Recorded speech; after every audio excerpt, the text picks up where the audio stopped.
अस्सलामुअलैकुम, मैं हूं ताबिश मीर और आप देख रहे हैं प्रोग्राम खेल कर जीत। सियासत के बाद अब खेल में भी बात की जाए तो ऑडियो लीक्स का मामला शुरू होने लगा है और पाकिस्तान क्रिकेट बोर्ड की मैनेजमेंट कमेटी के सरबराह चौधरी मोहम्मद ज़का अशरफ की ऑडियो मंजरनामे पर आई। जहां उनकी ऑडियो लीक हुई तो उसके बाद कई मामलात सामने आने लगे। पाकिस्तान टीम वर्ल्ड कप में इन एक्शन थी, जहां पाकिस्तान टीम की जानिब से नाक़िस परफॉर्मेंस के बाद पाकिस्तान क्रिकेट बोर्ड और क्रिकेट बोर्ड की मैनेजमेंट कमेटी के सरबराह की जानिब से कुछ इक़दामात किए गए। उन इक़दामात से मुताल्लिक़ अहम तफसीलात और तमाम चीज़ें अब सामने आ गई हैं और ऑडियो लीक के ज़रिए सामने आ गई हैं। चौधरी मोहम्मद ज़का अशरफ इस हवाले से गुफ्तगू कर रहे थे और एक नामालूम खातून से गुफ्तगू कर रहे थे। बादज़ां वो खातून हर सवाल का जवाब बाबा बाबा कर दे रही थी और उसने कई ऐसे सवालात पूछे जिनका जवाब चौधरी मोहम्मद ज़का अशरफ ने बेटा बेटा करके दिया। इससे ये वाज़ेह होता है कि जो खातून थी उन्हें चौधरी मोहम्मद ज़का अशरफ जानते हैं और उनकी कोई आपसी जो है ताल्लुकात भी हैं। चौधरी मोहम्मद ज़का अशरफ की जानिब से जो ऑडियो लीक मंजरनामे पर आई, इससे मुताल्लिक़ एक सवाल हुआ और उस सवाल पर उन्होंने जवाब दिया कि हसन अली टीम में इसलिए हैं क्योंकि वो बाबर आजम के दोस्त हैं। दूसरी जानिब मोहम्मद रिजवान को कप्तान क्यों नहीं बनाया, इसकी वजह भी चौधरी मोहम्मद ज़का अशरफ ने बता दी। और तला रहमानी का क्या असर रसूख था, उसकी खौफ की वजह से क्या कुछ करना पड़ा पाकिस्तान क्रिकेट बोर्ड को, शाहिद आफरीदी का क्या इन्फ्लुएंस है शाहीन शाह अफरीदी पर, यह भी सवाल हुआ। इससे मुतालिक भी उन्होंने जवाब दिया। और बाबर आजम अगर कप्तानी छोड़ देते जो उन्होंने किया वर्ल्ड कप के बाद, तो फिर प्लान भी चौधरी मोहम्मद ज़का अशरफ के पास क्या था, वो तमाम बातें उन्होंने उस ऑडियो लीक में की। उन्हें क्या कुछ कहा उस ऑडियो लीक में, आप मुलाहिज़ा फरमाएं।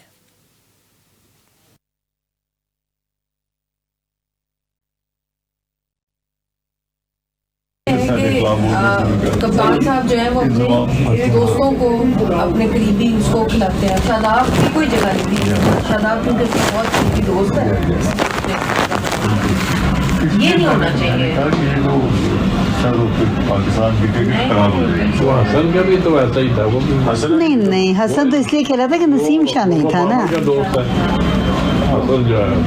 नहीं अब्बू नसीम शाह नहीं था। एक बंदा है जो पहला बंदा, उसका नाम प्लेयर एजेंट है, उसने नेशनल टीम के 8 प्लेयर अपने साथ काबू किए हुए, उसे एक कॉन्ट्रैक्ट साइन किया हुआ। इतना ग्रोथ का आदमी है, वो पता चला कि प्लेयर्स के घरों में जाके फैमिली के साथ भी बड़े ताल्लुकात अच्छे कर देता है और प्लेयर्स ऐसे हैं उससे हिल नहीं सकते। तला उस्मानी या क्या नाम है। अभी बाबर आजम जो है, जब उसको मैंने कहा तुम चलो टेस्ट कैप्टन के लिए रखते हैं, ये वाइट बॉल को छोड़ दो, उसने वहाँ से कहते अच्छा जी मैं घर मशवरा कर दूँ, घर से नहीं कि उससे रिंग करके तला से जाके मशवरा किया। तला ने उसको मशवरा दिया तुम सारे छोड़ दो, कोई भी कैप्टन ना हो।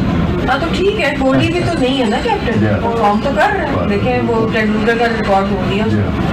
जब उसको ये कहा तो मेरा तो प्लान बी भी तैयार था कि इसके ऐसे किया तो वैसे करूँ। जब वो है मैं फटाफट दूसरे बंदे को पहचान कैप्टन। तो वाइट बॉल में कौन शान मसूद है? नहीं, वाइट बॉल में अफरीदी है ना। अच्छा है उसके। लेकिन रिजवान आपको नहीं लगता रिजवान उससे बेहतर था? रिजवान था, रिजवान भी उसी जो है ना उसका एजेंट है। ये भी 8 प्लेयर हमारे काबू किए हुए, 8 प्लेयर जो मर्जी करता रहे जाके। लेकिन आप देखें शाहीन जो है वो शाहिद अफरीदी के कंट्रोल में नहीं, वो तो उसका सुसर है। नहीं सुसर है नहीं अब्बू, लेकिन वो बहुत ज्यादा इन्फ्लुएंस करता है शाहिद अफरीदी भी। आप इतना तो फिर चलता ही है ना, क्या अल्लाह करे बस पाकिस्तान के लिए बेहतर हो। आपने मुलाहिज़ा फरमाया कि क्या कुछ कहना था चौधरी मोहम्मद ज़का अशरफ का और इस हवाले से वो गुफ्तगू कर रहे थे कि पाकिस्तान क्रिकेट टीम में जो अंदरूनी मामलात थे उससे मुताल्लिक उन्होंने कुछ अहम इक़दामात किए। उन्होंने कहा कि पाकिस्तान टीम के 8 खिलाड़ी काबू में थे।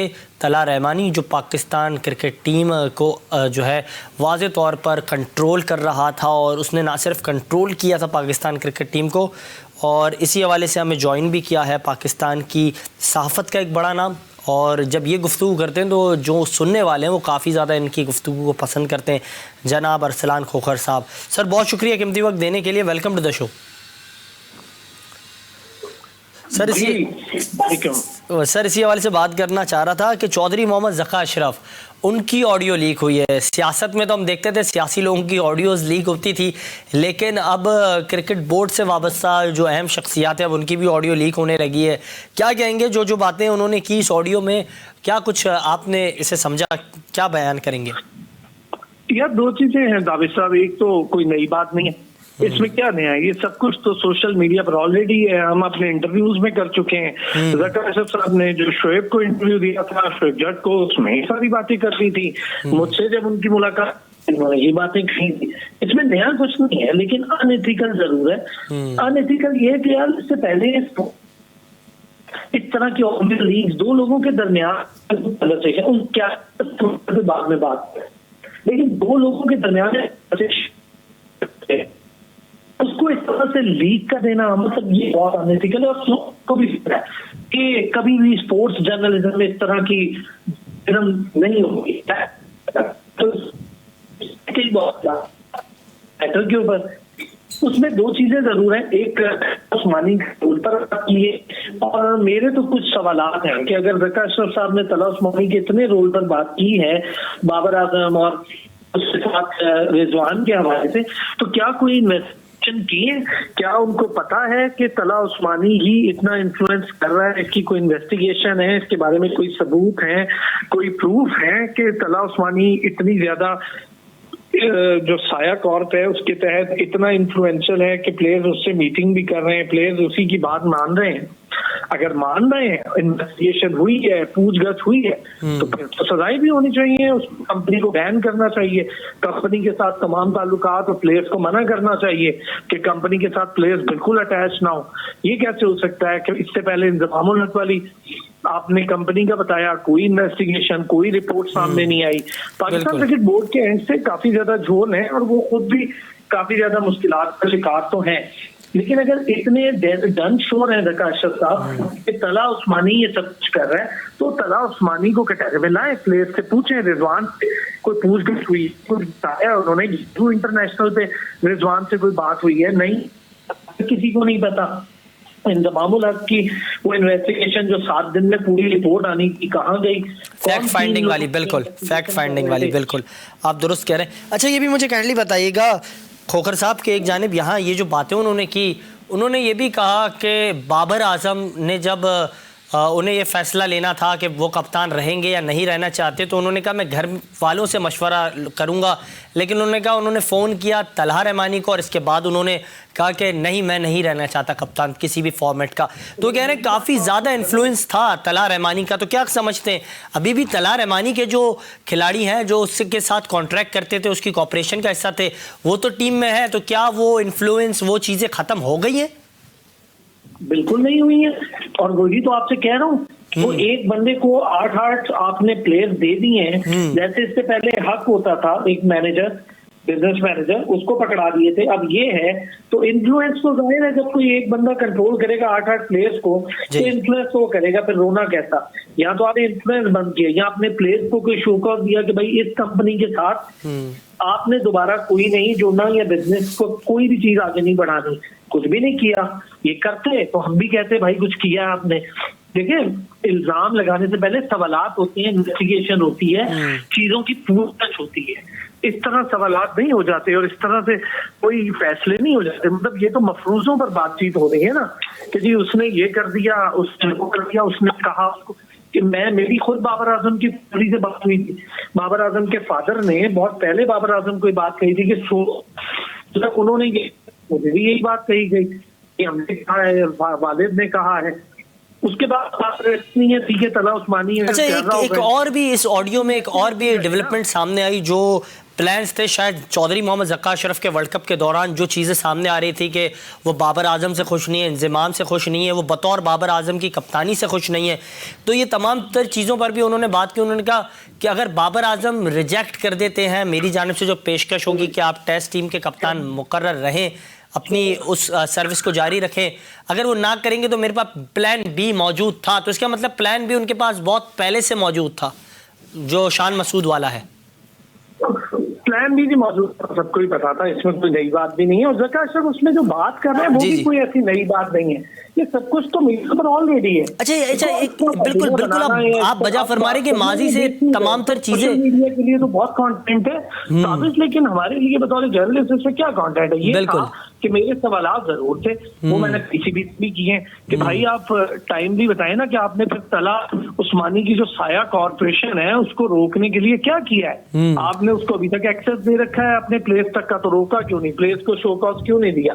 क्यों नहीं आपने फिर प्लेस को रोका? अगर इतनी आपको तकलीफ थी साया कॉर्प, आपको पता था कि यार साया कॉर्प ये सब कुछ कर रही है, तो भाई उस पर एक्शन क्या है? जस्टिफाइबल एक्शन तो कोई नहीं लिया बोर्ड ने, ना ही रिजवान को मना किया, ना ही बाबर आजम को मना किया, इवन शाहीन भी तो उसी कॉर्पोरेशन का है। बिल्कुल शाहीन भी है, बिल्कुल आप दुरुस्त कह रहे हैं। अच्छा सर ये मुझे खोखर साहब बताइएगा, आप दुरुस्त कह रहे हैं, काइंडली ये मुझे बताइएगा। भी उसी के हाथ है। बिल्कुल और वही तमाम लोगों को हम देख रहे हैं टीम में वापस से मौजूद हैं, आज स्क्वाड का ऐलान भी हुआ। अच्छा मुझे ये भी काइंडली बताइएगा खोखर साहब काइंडली कि एक जानिब जब पाकिस्तान टीम जो है उसका काफ़ी ज़्यादा इन्फ्लुएंस दिया जाता है ख़ास तौर पर तला रहमानी का, तो इन तमाम तर चीज़ों के बाद अगर एक चीज़ को हम समअप करें वो ये है कि जो चौधरी मोहम्मद ज़का अशरफ ने बात की, उन्होंने कहा कि शायद आफरीदी सुसर है लेकिन उस तरीके से उनका कंट्रोल नहीं है शाहीन पर, तो इस पर क्या कहेंगे? देखें मैं आपको एक चीज बताऊं, ये सारी मफरूजों पर बातें हैं ना जी, कोई इसकी कोई बेस है? कोई अगर आपको पता है तो मुझे बताएं, मुझे तो नहीं पता इसकी कोई बेस है या इसके हवाले से कोई कंक्रीट एविडेंस है कि जिस पर तला रहमानी को इतनी बात कर रहे हैं। तो मैं ये कह रहा हूँ तो उसको रोका क्यों अब तक? प्लेस के इन्फ्लुएंस से इस कंपनी को बैन क्यों नहीं किया? पीसीबी कर सकता है ना, जैसे इससे पहले हक कुक किया था, हक का इन्फ्लुएंस बढ़ रहा था, उसको रोका क्या था? तो भाई करते हैं। मुझे तो पीसीबी के एंड से बहुत ज्यादा झोल है। मैं तो हम ये कह सकते हैं अरसलान साहब, हम ये कह सकते हैं कि इसमें कोई मफादात पाकिस्तान क्रिकेट बोर्ड के भी तो नहीं है बिहाइंड द कर्टन्स? यार आपको बता, वहां पर मफादात ज्यादा जो इस वक्त पाकिस्तान क्रिकेट बोर्ड रन हो रहा है ना जी, वो अजीब अजीब बुनियाद चेयरमैन है नहीं, एक एडहॉकिज्म पर सारा पीसीबी खड़ा है। तो वहां पर फैसले लेने और फैसले करने वाले दो डिफरेंट ग्रुप्स हैं, उन दो डिफरेंट ग्रुप्स के अंदर आपसी जंग चल रही है, तो वो तो होना ही है फिर। बिल्कुल। अच्छा मुझे काइंडली ये भी बताइएगा, क्योंकि जो आपने बात की, जो चौधरी मोहम्मद ज़का अशरफ ने अपना प्लान बताया कि मेरे पास प्लान बी भी तैयार था, बाबर आजम की जगह मुझे शान को कप्तान बनाना था। इससे पहले अगर मैं गलत ना हूँ तो उस वक्त हमने देखा था नजम अजीज सेठी साहब जब मैनेजमेंट कमेटी के सरबराह वो बने, उनके प्लान्स में भी शान थे। तो ऐसी क्या वजह है कि हर नया आने वाला चेयरमैन पीसीबी उसके गुड बुक के अंदर शान मसूद मौजूद है, वो सिर्फ खिलाड़ी के तौर पर मौजूद नहीं है, कभी नायब कप्तान तो कभी कप्तान। एक बार फिर से रब्ता करने की कोशिश करेंगे, इस हवाले से वो हमसे गुफ्तगू कर रहे थे और इस हवाले से बात कर रहे थे। एक जानिब हम देख रहे हैं पाकिस्तान क्रिकेट टीम जो है उसके अंदरूनी मामलात कुछ इस तरीके से चल रहे हैं कि पाकिस्तान क्रिकेट टीम उससे मुताल्लिक गोमगो की कैफियत सामने आ रही है, बातें जारी हैं, चीज़ें हो रही हैं और ये तमाम तर चीज़ें इस हवाले से की जा रही हैं। दूसरी जानिब बात की जाए तो पाकिस्तान क्रिकेट टीम के स्क्वाड का ऐलान हुआ और 17 रुकनी स्क्वाड का ऐलान किया पाकिस्तान क्रिकेट टीम की मैनेजमेंट कमेटी की जानिब से। चीफ़ सेलेक्टर वहाब रियाज की जानिब से उनके हमरा मौजूद थे consultant chief selector Kamran Akmal, और उनसे जब सवाल हुआ कि 3 विकेट कीपर्स स्क्वाड का हिस्सा क्यों है, सबसे पहले नज़र डालेंगे कि पाकिस्तान टीम का जो स्क्वाड है वो क्या स्क्वाड था। तो उसमें शाहीन शाह आफरीदी बतौर कप्तान टीम का हिस्सा है, आमिर जमाल है इस स्क्वाड में, अब्बास आफरीदी जिन्होंने PSL में शानदार बॉलिंग का मुजाहरा किया था सीज़न 8 में वो हैं, इसके अलावा इब्रार अहमद वो टीम का हिस्सा है, आज़म खान को इस बार मौका मिला है। इसके अलावा बात की जाए बाबर आजम, फ़खर जमान, हारिस रऊफ़, हसीबुल्लाह ख़ान और इफ्तिखार अहमद के साथ मोहम्मद नवाज़ टीम का हिस्सा है। जबकि दूसरी जानिब बात की जाए तो मोहम्मद रिजवान भी टीम का हिस्सा हैं। जबकि बात की जाए तो मोहम्मद वसीम जूनियर, साहिबजादा फरहान जिन्होंने नेशनल T20 में शानदार परफॉर्मेंस का मुजाहरा किया वो टीम के साथ हैं। ऑस्ट्रेलिया में टीम के साथ जो है मौजूद साइम अयूब जिन्होंने शानदार परफॉर्मेंस का मुजाहरा किया कायद आज़म ट्रॉफ़ी में, वो भी टीम का हिस्सा है। जबकि इंजरी की वजह से शादाब खान टीम से ड्रॉप किए गए हैं और उनके मुतबादिल के तौर पर उसामा मीर को टीम का हिस्सा बनाया गया है। जबकि ज़मान खान भी कौमी स्क्वाड का हिस्सा हैं।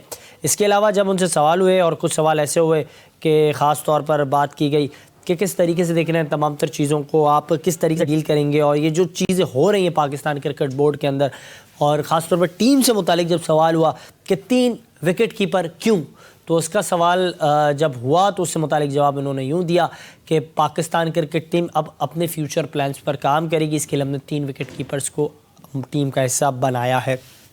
इसके अलावा आज़म खान से मुतालिक सवाल हुआ कि फ़िटनेस के मयार को जो है आपने इस वक्त नज़रअंदाज किया है या फिर उस हवाले से आप क्या प्लान्स को तरतीब दे रहे हैं। तो उन्होंने कहा कि आज़म खान से मुतालिक क्योंकि वो एक गेम चेंजर खिलाड़ी हैं, एक मैच विनिंग उनकी परफॉर्मेंस रही है। रीसेंट पास में उन्होंने जो परफॉर्मेंस का मुजाहरा किया इसमें कोई दो राय नहीं है, वो बड़े मैच के बड़े खिलाड़ी होते हैं और हमेशा से उन्होंने साबित किया है पाकिस्तान क्रिकेट टीम के लिए वो काफ़ी अहम है और हम उन पर चाहेंगे कि इन्वेस्टमेंट करें, लेकिन उनकी भी जिम्मेदारी होगी और ये हमने उससे बात क्लियर की है कि आपको भी अपने फ़िटनेस पर अभी कॉम्प्रोमाइज़ नहीं करना होगा। इसके अलावा अगर बात की जाए तो एक और अहम सवाल किया गया जो खिलाड़ी रीसेंट पास में परफॉर्मेंस का मुजाहरा करते हुए दिखाई दिए। अहमद शहजाद पाकिस्तान क्रिकेट के जो डोमेस्टिक सीजन थे उनमें एक्शन दिखाई दिए, उन्होंने रनों के अंबार लगाए, उन्होंने 81 रन्स की इनिंग्स खेली, उन्होंने काफ़ी शानदार टच में वो दिखाई दिए।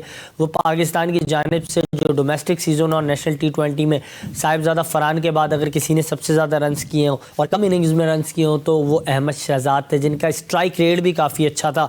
लेकिन वो अहमद शहजाद जो हैं उनको जब न्यूजीलैंड टूर के हवाले से स्क्वाड का हिस्सा नहीं बनाया गया तो सवाल हुआ, तो उस सवाल पर उन्होंने कहा कि इसके लिए हिस्सा नहीं बनाया गया है क्योंकि वो जो हैं इस हवाले से प्लान्स का हिस्सा फ्यूचर में बन सकते हैं, अभी उनकी टीम में जगह नहीं बन रही है। इसी हवाले से हमें ज्वाइन किया है पाकिस्तान की सहाफ़त का एक मारूफ नाम, और जब ये गुफ्तगू करते हैं तो इनकी गुफ्तगू इतनी शानदार होती है, इनका तज्ज़िया इतना ज़बरदस्त होता है कि सुनने वाले मुतासिर हो जाते हैं।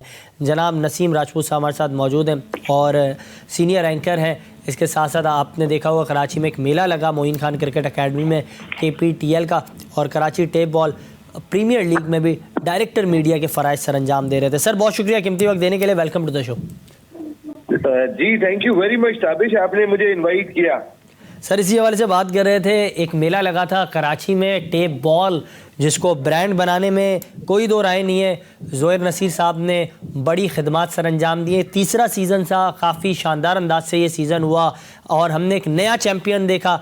डिफेंडिंग चैम्पियन फाइनल में पहुंची लेकिन वो अपने टाइटल का दिफा नहीं कर पाई। क्लिफ्टन ने ये टाइटल जीता और सनसनीखेज मुकाबला रहा और लास्ट बॉल पे छक्का लगा और मैच जीता क्लिफ्टन ने। क्या कहेंगे इस हवाले से? ताबिश जबरदस्त किस्म का फाइनल हुआ और फाइनल ऐसा हुआ कि उसने ये जो एफर्ट्स हो रही थी Karachi tape ball premier league को ब्रांड बनाने की, उसने खासी तकवीयत दी इस फाइनल ने।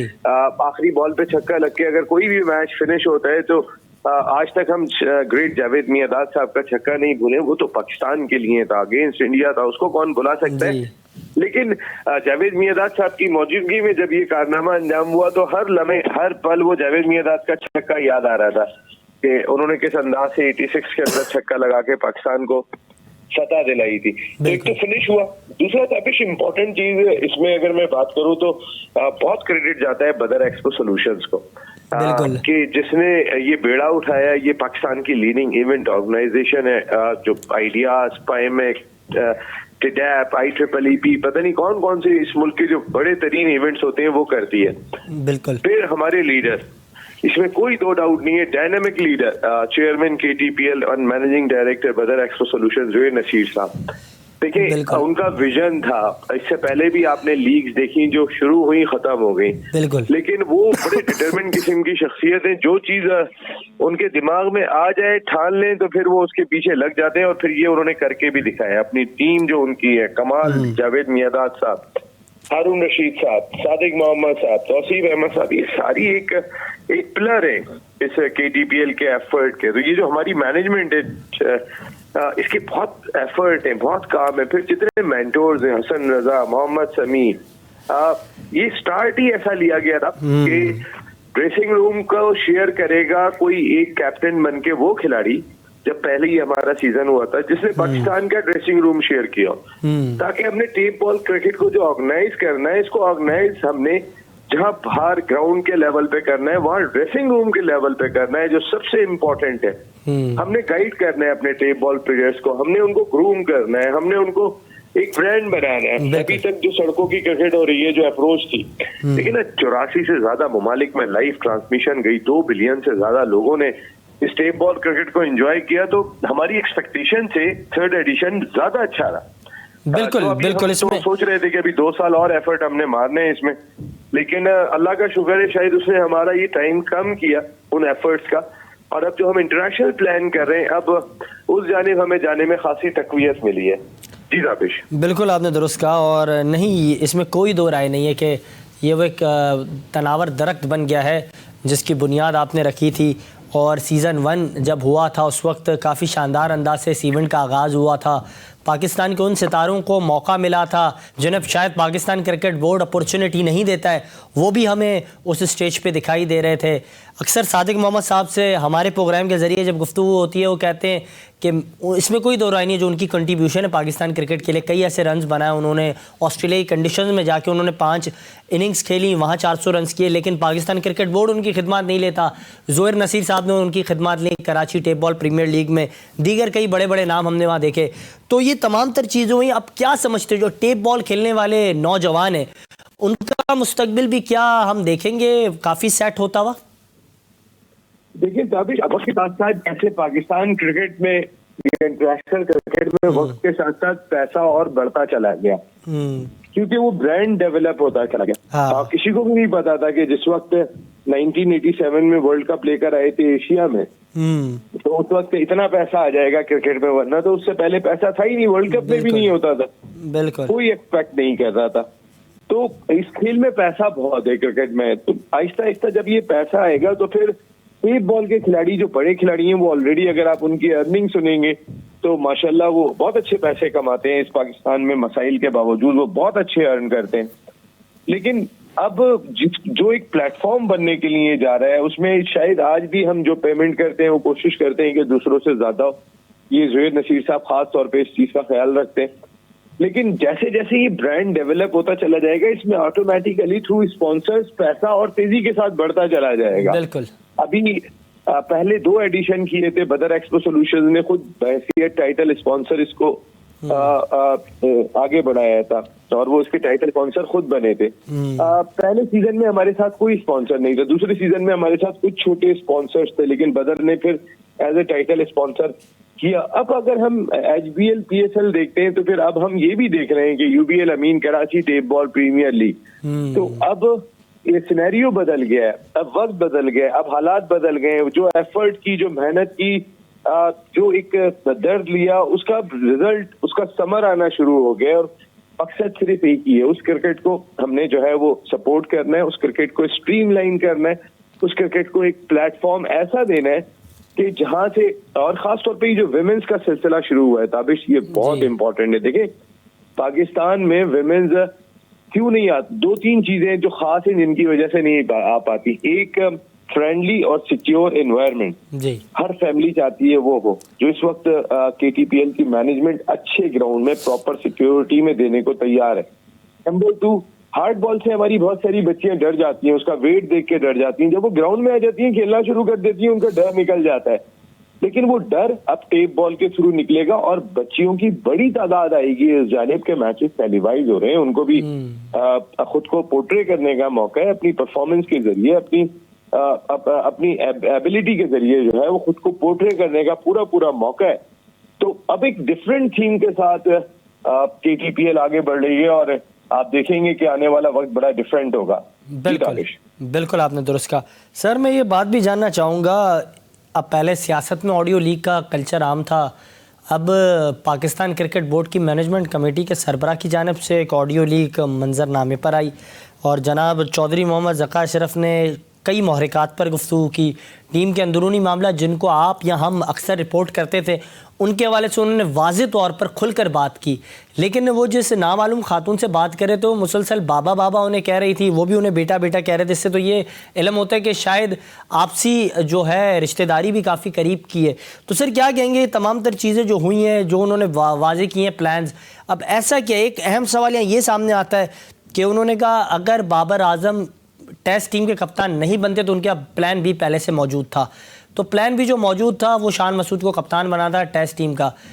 चौधरी मोहम्मद ज़का अशरफ हों, उनको भी शान को कप्तान बनाना था, और ना उससे पहले जो मैनेजमेंट कमेटी के सरबराह है नजम अजीज सेठी साहब, वो भी चाहते थे के शान नायब कप्तान हो, तो ऐसा क्या है कि हर किसी की आंखों के तारे हैं शान मसूद? देखिए, मैं आपको एक बात बताऊं, मेरी इतलात के मुताबिक, सोर्सेज के मुताबिक, पर्सनली ज़का अशरफ का प्लान बी सरफराज अहमद थे। आपको याद होगा सरफराज अहमद जाके उनसे मिले भी थे दरमियान में, जब वो एक खास तौर पे मैच छोड़ के उनको बुलवाया गया था, जब वो पिंडी में मैच खेल रहे थे और जाके ज़का अशरफ से मुलाकात की थी जी। प्लान बी में ये शामिल था कि अगर बाबर आजम नहीं होते हैं तो हमें टेस्ट टीम जो है वो सरफराज के हवाले करनी है। ये मैं आपको बता रहा हूँ उनके करीबी सोर्सेज के मुताबिक। लेकिन जो उनका थिंक टैंक है जिसमें हफीज है, मिसबा है, फिर वहाब रियाज भी आके जुड़े, वो इस पर जरा फोर्स कर गए उनको कि आप सरफराज को ना बने। इस वजह से ना बने कि सरफराज पहले ऑलरेडी कैप्टनशिप कर चुके हैं, अब एज ए प्लेयर वो जितना खेल लेंगे ठीक है, फिर उनकी क्रिकेट कितनी बाकी, इस तरह की बातें मैं सोर्सेज, बिल्कुल रिलायबल सोर्सेज से आपको बता रहा हूँ। अच्छा, शान मसूद नजम सेठी साहब के जरूर वो चाहते थे कि कप्तान बने, लेकिन ज़का अशरफ साहब की ऐसी कोई खास इंटेंशन उनके साथ नहीं थी। अच्छा, वो चाहते थे ज़का अशरफ के सरफराज कप्तान बने। मैंने जैसे बताया कि पहले मीटिंग हुई, फिर बाद में जाके शान मसूद मिले। जब मिसबा वर्ल्ड कप खत्म हो गया, मिसबा हफीज वहां पहुंचे, वहाब ने जिम्मेदारियां संभालने का अंदिया दिया, तो उसके बाद तब्दीली आई है। उससे पहले तब्दीली नहीं आई थी, वरना सरफराज को आप एज ए लीडर देख रहे होते इस टीम का ऑस्ट्रेलिया के टूर पे। लेकिन उनके थिंक टैंक ने जो है वो, मेरे सोर्सेज ये बताते हैं कि वो इस बात पे फोर्स कर गए, तो ज़का अशरफ साहब का फिर उन्होंने कहा। और नसीम राजपूत साहब, कल तक जब हम देखते थे मोहम्मद हफीज साहब को, वो सरकारी टीवी चैनल पर स्पोर्ट्स के ट्रांसमिशन का हिस्सा होते थे, तो वो अपने गुड बुक में शामिल रखते थे सरफराज को बतौर कप्तान। फिर ऐसा क्या हुआ कि उनकी गुड बुक से भी सरफराज चले गए, मिसबा की गुड बुक से भी गायब हो गए, फिर तमाम जो एक्स क्रिकेटर्स थे उनकी वो गुड बुक में बतौर कप्तान नहीं रहे? बस वक्त और हालात ताबिश ऐसे होते हैं कि सरफराज को लॉबी करना नहीं आती। देखो, माजरत के साथ जी, सरफराज की सबसे बड़ी बदकिस्मती ये है कि सरफराज बस अल्लाह पे भरोसा करके सच्चा होके बस वो खेलता है। भाई ये पाकिस्तान है, यहाँ पे सिस्टम को समझो, कहाँ पे रह रहे हो भाई, किस दुनिया में रह रहे हो। अब आप समझे, अब भी नहीं समझेंगे तो कब समझेंगे भाई। आपके साथ जिस माहौल के से आप गुजरे, जो आपने प्रॉब्लम्स देखी, उसके बाद तो आप समझ जाना चाहिए। बिल्कुल, इसमें कोई दो राय नहीं है। KPTL की जो ड्राफ्टिंग वाली तकरीब थी उसमें भी सरफराज अहमद मौजूद थे, और वो जिस तरीके से अपने परस्तारों से मिल रहे थे, साफियों से मुलाकात कर रहे थे, जो उस वक्त मैनेजमेंट थी कराची टेबल प्रीमियर लीग की, तो उससे वो लग रहा था वो काफ़ी ज़्यादा कॉन्फिडेंट थे। उन्हें इस बात पर यकीन था कि उनकी जो रिसेंट पास में परफॉर्मेंस है एज अ प्लेयर, वो ज़्यादा अच्छा परफॉर्म करके भी दिखा सकते हैं। हाँ, सरफराज ने, मैंने उस दिन सरफराज से कहा, मैं क्या सरफराज यार कोई बात नहीं है, कह रहे नसीम भाई अच्छा हुआ यार, बिला वजह का प्रेशर लेके जिंदगी अब जरा बगैर आसानी प्रेशर के ही रहना बेहतर है। जहर उसने भी एक प्रेशर झेला है यार, पाकिस्तान टीम का कप्तान बनना वो आसान काम नहीं होता। जिस तरह की फीलिंग के लोग अंदर ड्रेसिंग रूम में बैठे होते, वहां पे कोई भी कप्तान, अभी बाबर आजम ने देख लिया, बाबर आजम ने बड़ी दोस्तियां निभाई थी। बाबर आजम अफगानिस्तान के खिलाफ मैच के बाद जब मीडिया से बात करने आए थे, तो कोई कंधे पे हाथ रखे तो रोना शुरू हो जाते। वो ये तक कहने पे आ गए थे कि ग्राउंड में अगर मुझे खिलाड़ियों की इंटेंशन दिखाई ना दे कि फील्डिंग में एफर्ट दिखाई नहीं दे रहे, तो ये सबके साथ ही होता है यार। ये बड़ी मुश्किल जगह है पाकिस्तान टीम की कप्तानी। सरफराज इसी वजह से बात ये कहते हुए दिखाई दिए। जब वो जा रहे थे, मैं उनको छोड़ने के लिए जा रहा था, तो मैंने कहा यार, कह रहे नसीम भाई छोड़े, बहुत ही अच्छा हो गया।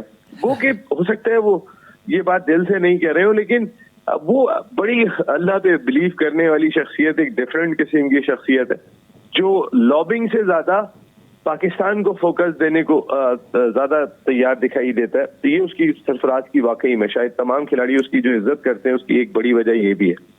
आखिरी जाते जाते सवाल आपसे मैं ये करूँगा सर, कि एक जानिब हम देख रहे हैं पाकिस्तान क्रिकेट टीम जो है वो इस वक्त शान मसूद की क़यादत में खेल रही है, लेकिन सरफराज की एक मैच में नाकामी पर अब जो तनकीद करने वाले हैं वो सरफराज की साबका परफॉर्मेंस को तो नज़रअंदाज कर चुके हैं। मोहम्मद रिजवान से मुतालिक भी अब बातें सामने आ रही है, तो क्या समझते हैं मोहम्मद रिजवान के हवाले से अब ये जो मुतालबा है सामने आ रहा है कि उन्हें टीम का हिस्सा होना चाहिए, क्या कहेंगे इस पर? देखिए, अभी एक टेस्ट के बाद तो सरफराज बाहर नहीं हो सकते जी। ये हफीज ने भी अंदिया दिया है कि सरफराज हो या आपके शाहीन शाह अफरीदी, बाबर आजम सीनियर्स के हवाले से बात हुई थी तो उन्होंने अंदिया दिया था ही।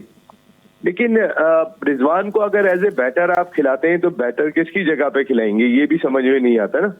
देखें, सऊद शकील को आप बिठा नहीं सकते, आप आगा सलमान आपने स्पिनर खिलाया हुआ है, आपके बाद ओरिजिनल प्रॉपर स्पिनर मैदान में नहीं उतार रहे हैं, तो आपकी टीम कॉम्बिनेशन के अंदर अगर ये इस टीम की कॉम्बिनेशन को देखेंगे तो रिजवान की तो जगह नहीं बन रही फिलहाल। कम से कम मेलबर्न टेस्ट के बाद क्या होता है वो बात की बात है, लेकिन सरफराज इतना परफॉर्म करके आ रहे हैं कि एक टेस्ट की वजह से वो बाहर नहीं हो सकते। बिल्कुल, बहुत शुक्रिया सर कीमती वक्त देने के लिए। और इस हवाले से पाकिस्तान की साफत का एक मारूफ नाम senior sports anchor Naseem Rajput साहब गुफ्तगू कर रहे थे, आपने उनकी गुफ्तगू सुनी। उनका यही कहना था कि पाकिस्तान क्रिकेट टीम के जो अंदरूनी मामलात हैं और इख्तलाफात हैं वो दरअसल ऐसे ही रहेंगे, और पाकिस्तान क्रिकेट बोर्ड की मैनेजमेंट कमेटी के सरबराह की जो ऑडियो लीक हुई है इससे मुतालिक भी जो बातें थीं, गर्दिश कर रही थी, गोमगो की कैफियत थी, लेकिन इस ऑडियो लीक ने वाज़ेह कर दिया कि जो अंदरूनी मामलात थी और जो खबरें गर्दिश कर रही थी उसमें कितनी हद तक सच्चाई है। ये था हमारा आज का प्रोग्राम, इजाज़त दीजिएगा, अल्लाह हाफ़िज़।